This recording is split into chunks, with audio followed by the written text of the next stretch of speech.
The title to your second unit is Introduction to Data Structures. Now, before we go to the actual definition of data structures, what comes to your mind when I say data? You just tell me, maybe in terms of simple English, maybe not related to programming. What comes to your mind when I say data? Raw facts and figures. Ma'am, data Yes, which are unprocessed, ma'am. yes, The raw facts or data which are unprocessed. yes, correct. So, data basically is something which is a raw fact or a figure. So, when I say this raw fact or a figure, how do you like give an example? What is a fact or what is a figure? Could you give some example? Like, ma'am, in addition, that the two numbers which we give, these Hmm. are raw facts, and Yes, the addition product will be the. correct. So basically, data is, it could be anything. It could be numbers. It could be just alphabets because they are basically unprocessed. If I just have to say that the numeric 2, that is also called as a data. If I say the alphabet A, if I say the alphabet Z, that is also called as a data. So now, what is going to be the definition of data structures? As you can see here, the first one here, data is a basic fact or a figure. So we have already got that input, that data is going to be, which is unprocessed. So now when we talk about data, we maybe whether we talk in terms of programming language or even or otherwise, apart from the programming language, we always make use of the different kinds of data. So they have classified here which are the two types of data. One is numeric and the other one is alphanumeric. So let us see what is going to be numeric. Can anyone tell me what is a numeric data? Whole number. Which contains integers, ma'am. Yes, which contains integers. Then what about alphanumeric? Which contains Both both the alphabet alphabets and numeric. as Yes. well. The Word document is visible to you all? Yes, ma'am. Okay. So if I say numeric data, examples could be what? Just the numbers, say from 0 to 9, right? Let us consider not just whole numbers, they could also be any decimal numbers, it could be anything, and so on. So if I talk about alphanumeric, as you can see here, the name alpha, alpha stands for the alphabets, which are in the range A to Z, and numbers. So what are numbers again? Numbers come again in the range from 0 to 9. So the combination of these two, alphabets as well as numbers, is going to be alphanumeric kind of a data. So it could be say 2B, or it could be, you can say, ASD1, anything. The combination of the alphabets and numbers is going to be called as alphanumeric data. Next, now when we talk about data, why are we trying? I mean, what is the whole purpose of having this data? Because we are going to manipulate it. Okay, we need to perform, we need to process it.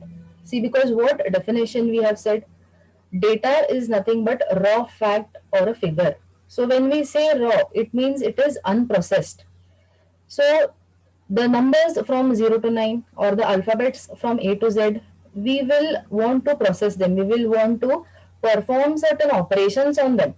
So if we need to perform these operations on them, first thing, what is important when we relate to the computer? How can we perform operations on them? And like, it has to be stored first in your computer, because only then will you be able to access it, and only then will you be able to perform it. Like, take a simple example. Okay, we will take a calculator. Now in the calculator, I want to perform the arithmetic operation, that is addition. I want to perform addition. So to perform addition, first of all, I need a data, and the data here is going to be what? It is going to be numbers. So unless and until I do not store the numeric data in the calculator, that is here the operation will be unless and until I do not type the figures on the calculator. The moment I type 2, 2 is going to be stored in the calculator's memory. Then I will type plus symbol, and then again I'm going to type my second number. So unless and until the data is not stored in the computer's memory or in your device's memory, the operations on that raw data cannot take place. The processing or the addition cannot take place. So here storing of data in computer's memory is called as data representation.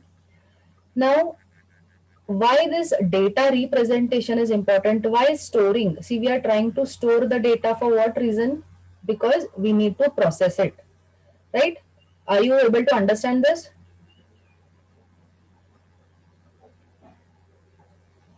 Yes, ma'am. Yes, anybody so far? Do you have any doubts? No, ma'am. Okay. So now see, we'll just quickly go through the same points again. I'll repeat it. Pay attention. We are talking about data structures, the definition of data structures. So data is nothing but it is a basic fact or a figure. It is a raw fact or a raw figure. Why we call it to be raw? What is the purpose of using the term raw here? The data which is unprocessed means no operations have been performed on it. So if I have to add two numbers and I'm just typing the number 2 on the calculator, that is going to be a raw data because currently I have just typed 2. No processing or no operations have taken place. So that is what is a data. That is basically a raw fact or a figure. Next thing, we are going to classify, we are going to understand how the data is categorized. So data is categorized into two parts or two types, that is numeric data and alphanumeric data. So by numeric data, we understand that they are numbers. Then when we talk about alphanumeric data, it is a combination of alphabets as well as numbers. Then whenever we want to perform any operation or whether like we want to process a particular type of a data, first thing is we need to store it in the computer's memory. And storing of data, storing of numeric data or storing of alphanumeric data in the computer's memory is called as data representation. Did you all get this? All of you? I'm waiting for your response. Yes, ma'am. Yes, ma'am. Okay. Yes, ma'am. Okay. Now let us go to the actual definition. Okay, this was like trying to understand how we could define it, but to put it in actual terms, you can see here the last point on the PPT here. What it is saying, how could you define a data structure? Data structure is a way of collecting and organizing data in such a way that we can perform operations on them. Operations. Now, the term here is operations important. Why? Because we are trying to process it. We are trying to manipulate our data. Now, when we try to manipulate, especially now you can see considering the way technology has processed, data is huge, vast. It is too huge. So now first thing is whenever we decide to perform operations, it is important that we store it or we organize it in a proper way. Why do you think it is important? See, if I'm having data which is going to be numeric as well as alphanumeric, now definitely if I just going to see if I'm going to type 2 plus a is equal to, what is going to be the output of this? Can anyone tell me what is the result of what is the addition of 2 plus a? 10. No, 2 plus a. 2 plus a only. Can you perform addition of alphabet and a number? No, ma'am. No, right? ma'am. See, unless and until there is some value assigned to a, programmatically it is possible, but I'm just saying mathematically 2 plus a, can we add an alphabet and a number? It is not possible. So first important thing is, if you want to process the data, you should understand to organize it. By organization, what we mean, you will understand when I show you the next diagram. Okay, organizing is we are trying to classify it. That is, we know that addition, subtraction, or multiplication, division, all these mathematical operations can be performed only on numbers. They cannot be performed on alphabets, or they cannot be performed on alphanumerics unless and until we have assigned some value to the alphabets. So that is why organizing is important. So even if I say a plus b is equal to 10, if A and B are given the values, then only this statement is going to be satisfied. So it is important that before we proceed to performing the processing of the raw fact or the figures, before we proceed to perform any operations on them, it is important that we first organize the data.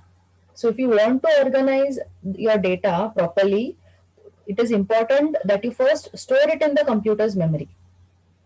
So that is what the summing up of entire this data structure is, that it is basically data is raw facts and figures, and to perform operations or to process that raw facts and figures, it is important that we store it in the computer's memory, which is called as data representation.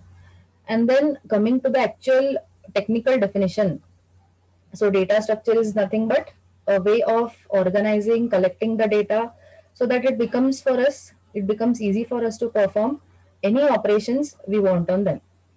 So is the definition understood by all of you? Yes, ma'am. Yes, ma'am. Okay. Then let us now understand when we are saying that this is data representation, storing of data is representation, and we are organizing it. So how can we organize it? Can anyone tell me? Can you guess? Since you people have studied C programming, even if it is wrong, that's fine. You can just maybe out of your understanding, you can tell me, how do you organize data in computer?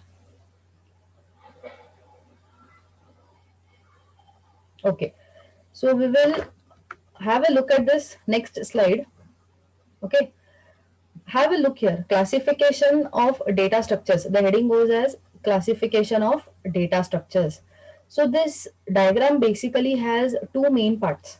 Okay, primitive and non-primitive. So for time being, you can just leave this non-primitive and you just concentrate on the primitive one here. If you have a look at this int, char, float, double, pointers, what are these? Data types. Data Data type. Yes, correct. They are data types. Now, do you get any hint? How are we trying to organize the data in the computer? We are basically trying to put our data, or we are trying to categorize our data into these data types. Okay, we will study pointers in this data structure, but you have studied these basic types: int, char, float, double. So if you talk about organizing the data, okay, now let us try to say that int, we have a data type called int, and we have a data type called as char. Then I'm having data with me. My data is basically, I have a number 2 and I have an alphabet A. So 2 belongs to which data type? Integer. Integer. Yes. And the alphabet A belongs to which data type? Character. Character. So what are we trying to do here? We are trying to organize. Suppose I say that I type a statement int, okay, and I assign the value A. I have not initialized it yet.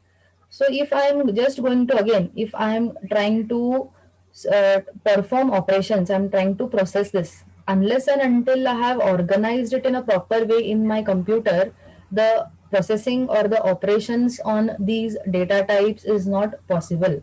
Okay, let us go back to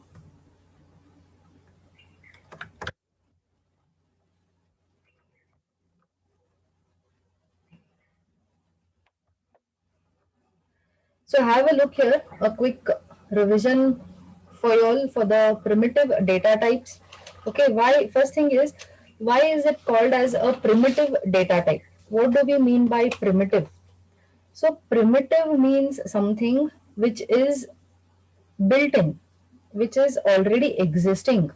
Okay, these data types that you have studied in your C programming, whether it is int, char, float, double, these all are already built in, they are already existing. You people have directly used it. That is, you people have not written any program to create a new data type called as int. Okay, so now here int, what values could be assigned here? You can see the examples here. A is equal to 5, B is equal to 9. So now you tell me this variable A. Okay, if you generally just see A, you will definitely tell it to be a type of alphabet, right? But the moment I am trying to assign certain value, I am trying to initialize that A to a certain value, it has become, the data has become of the type integer, which means it is numeric. Correct? So here we are trying to perform the organization, proper organization of the data by assigning the different kinds of values to them. Now, if I had to, if I want to perform addition on these, is it possible? If I say A plus B, int A plus B, is it possible? Yes, Yes, ma'am. ma'am. Yes, because ma'am. we have assigned the values. A and B are no longer alphabets. Instead, they are storing integer values now. So you can have again a glance at these other data types so that you will recall what is a char data type. Here you can see char is the data type, and this ch is nothing but a combination of the alphabets which is of type character. So here again, the data type char, the value key is initialized to A. Then we have floating data types where we have age, which is initialized to 10.5, and load to 1.4. Similarly, we have double, the variable time here is initialized to 28.888. Then pointers. Okay, so this we will study in detail. For now, you can just understand how it is initialized. You have to write first the data type here. Now here I have taken an example of integer. Need not be that it should always be integer. It can go for any other data types also. Here will be the data type followed by the asterisk or the star symbol, and then your variable name. It could be P, it could be PTR, it could be DS, it could be any other pointer name. So this we will study in detail, but you can observe the list of your primitive data structures. Okay. Now, when I'm saying primitive again, you have to keep in mind that these data types are built in. What do I mean by built in? They have come up with the programming language. Some people have already written the code for it. Okay. Now, the moment you type plus, how does your calculator know that addition only has to take place? Because it is coded in such a way that the symbol plus means you have to add, the symbol minus means you have to subtract. So that is how these int, char and all these are called as primitive data types. They are the built-in data types. Now you will understand it more better when we come to the non-primitive data types here. So have a look at the classification. You have arrays, you have lists, and you have files. So for C programming, did you study arrays? Yes, ma'am. Yes. Yes, Okay. ma'am.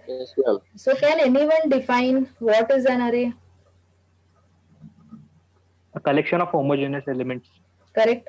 Then what do you mean by homogeneous? Same type. Similar type Same kind. Same kind. type. By same or kind. same data type. Yes, the same data type. See, now what is happening here is array, we are classifying it under non-primitive. Why non-primitive? Because from these base data types, we are trying to create our new data type. Array is not built in. Instead, what we are doing is, the moment we declare an array of type integer, we are making use of the base data type int, and then we are creating our array. But is it a hard and fast rule that anytime you create an array, it only has to be of type integer? No, ma'am. No? Let me repeat the question again. Is it a hard and fast rule that anytime we want to create our array, it always has to be of type integer? No, No. ma'am. We are allowed to have our array of any other data type. It could be char, it could be float, double, or it could be pointers. So what is happening in the non-primitive data types here? What we are trying to do is we are trying to have the user defined data type, because array could user defined. Why we say user defined? Because it could be of type integer, it could be a letter of type character. If I want, it could be a type of double. So here it is not restricted, but the moment I talk about primitive, the values that these will take are fixed. Int will only store the range given to them. They are int. I can't say int a is equal to 5.7. That will not work. Int will only store the value 5. Zero point 0.7 is going to be discarded. But that is not happening here, no? Sometimes it can be int, sometimes it can be char, and so on. Now let us once again revise, since it has been a long gap. You can maybe once again just go through how an array is declared. You have already told me the definition that array is a collection of homogeneous elements. So if I have to declare an array, how will I declare it? Say I want to declare an integer array. Can anyone tell me how do we declare? Int array name Int. and the Okay, int, let me say the array name is A, then Square and brackets. the yes, square brackets. Do we need to specify Square the brackets. size? Yes, ma'am. Yes. Yes, So ma'am. yes, ma'am. considering you have a diagram here, the indices are given 0, 1, 2, 3, 4. So what is the array size here? What do I write in brackets? 5. 5. 5, ma'am. Correct.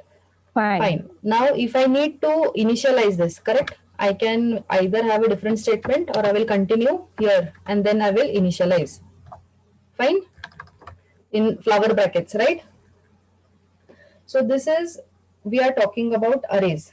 Basically, array can be defined as a collection of homogeneous elements. So you can give a array name with the size and you can initialize the values. So here you can see these indices. Why do you have these indices? So that you can access the array elements. So now what operations, what are the different operations that you can perform on an array?